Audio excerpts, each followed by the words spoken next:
we have Louisville catcher Henry Davis, and I'm really excited to catch up with you. You and I haven't had a chance really to get to know one another, but your name just continues to rise, I think, over the past three now seasons that you've been in college, a student athlete, and just kind of looking at some of your numbers from 2020 and seeing the potential that you did have coming into that season. And then we move ahead to this season, and man, your numbers are ridiculous. I don't have the whiff rate numbers, but just kind of reading about you and the plate discipline and the pitch selection that you have is kind of in a different galaxy than everybody else right now. And I was looking at your numbers. You've only struck out 18 times and 149 at bats. You've got 29 walks. Your slug percentage is 671. I mean, your numbers are ridiculous, and you know this, but I want to know like the secret. What is the secret behind that plate discipline? Because you are still young and you're still developing. So tell me what you do to work on that. Well,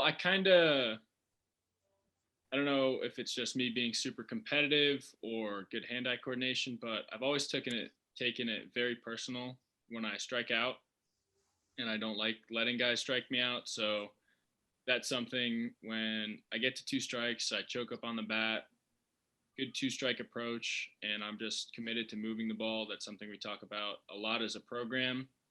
I think the plate discipline kind of grew as I matured. I mean, as a freshman, I didn't strike out much, but I also didn't walk a lot. And then kind of understanding as a hitter, like if I'm not going to strike out a lot, it means I'm putting the ball in play or making contact. I don't know, 80, 90% of the time I swing the bat, like I got to be swinging at really good pitches. And then once I did that, I got myself in better counts, and 2-0, 3-1 counts, you're going to do damage. So when I started doing that, walks went up, plate discipline kind of grew along that process. Is that something that, so you said you take pride in that, but maybe at what point did you realize this is really important? This is something that can raise my draft stock. This is something that can help my team win. Obviously, the end road is the national championship, right? And you're helping your team get to that point. I think there's 6 games left right now in the regular season. And when did that become a realization to you that like this is super important to my personal game?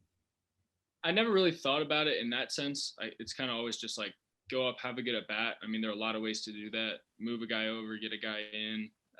Sack fly, walk, hit, homer. You can do a lot of different things at the plate. And when you get yourself in good counts, that's only going to help your chances. So understanding that and understanding, like you said, like that's how a team wins. That's what good offenses do. And I mean, we have a lot of guys who do that. So it's definitely a team thing and something we take a lot of pride in. Henry, in 2017, you went to the national showcase. I remember watching you work. It was fun to watch you work because back then, man, you could catch. You can catch now, you could catch then. But if I were to take the 2021, man that's sitting in front of me and put him in the same room with the 2017 guy, what would be some of the most dramatic differences? And not really as a man or a person, I'd like to get to that, but as a baseball player, that guy in 17, that guy now, 4 years later, what are the dramatic differences? I think it was a lot of getting in the weight room. I was about the same height, and when I grew, I think I was like this height and 150 pounds as a sophomore, and then like 175 as a junior. And I mean, growing into my body came with the barrel control. I always wanted to be great, and I felt like at times when I wasn't that good in high school. I felt like I was going to be. And I would always see somebody in the mirror who I could be, and I felt like I was chasing. And a lot of that progress came in the weight room from hard work.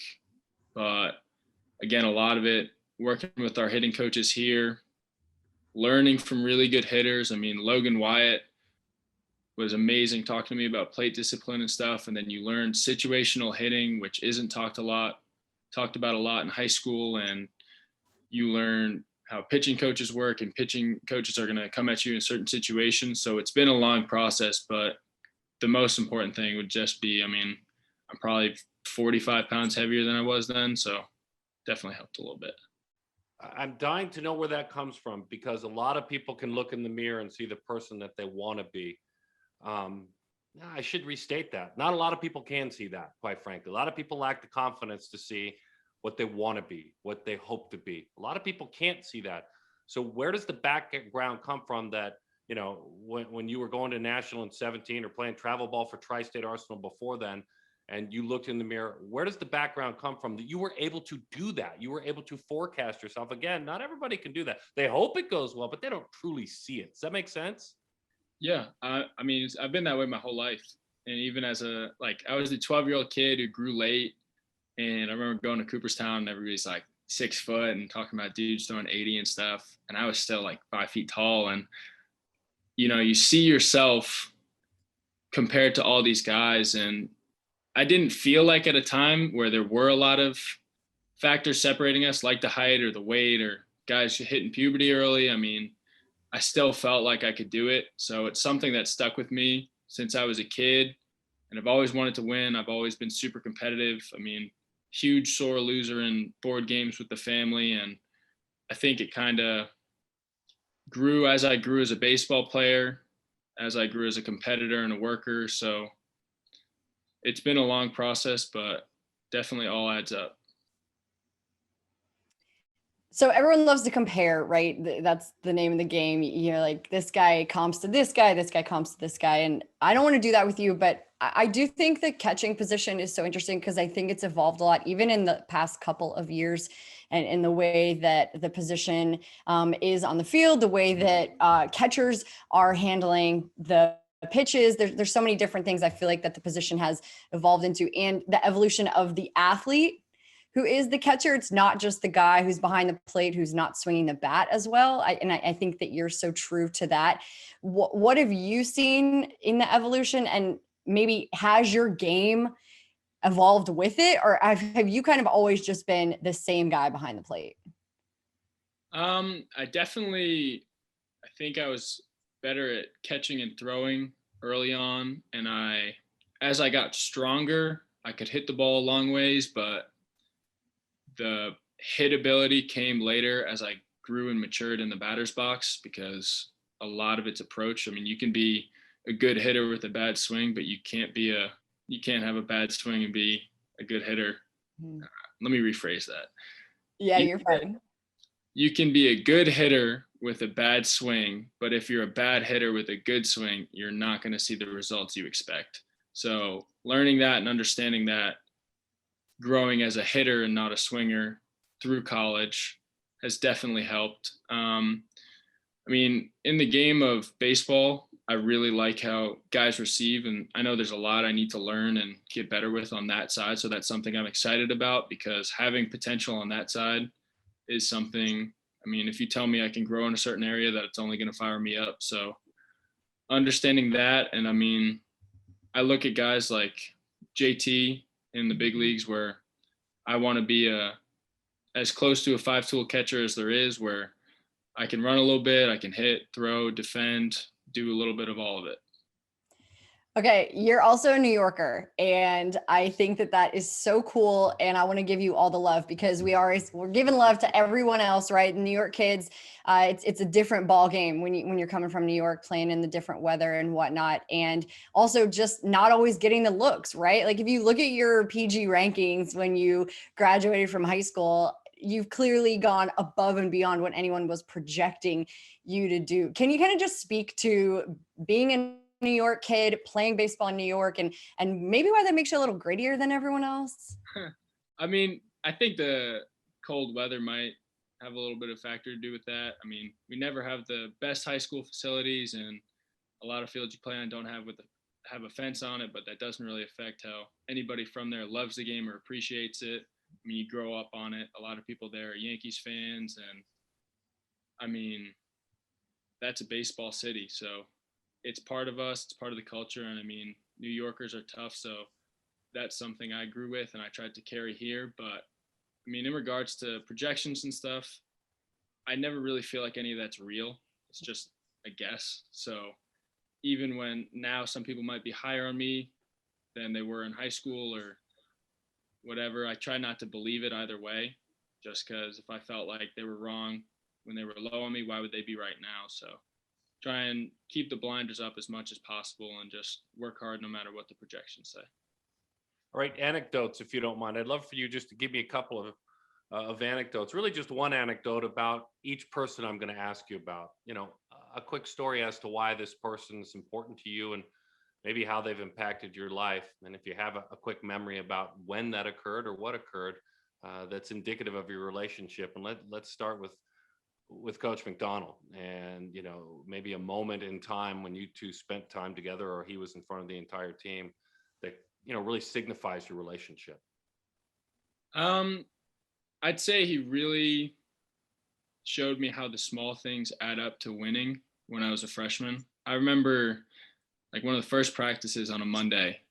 Every Monday we do off first, and catchers are trying to throw dudes out, and like I'm throwing against Jake Snyder, Tyler Fitzgerald, like dudes who are burners. And I throw down to second, and like I think I try and overthrow the first one, and I throw it into right field. He just walks over. He's like, you know, if that happens, like Cards lose, right? Like we'll lose. And you feel like it's not a big deal making one bad throw if I make the next 6 right on the money, but all that stuff adds up. We take a lot of pride in practice on doing the little things and really the situational parts of baseball, and understanding where on a rundown, what are we trying to do and what are we learning and why are we calling this first and third play, where all those little things add up and they matter for wins. So that's definitely a memory I have there.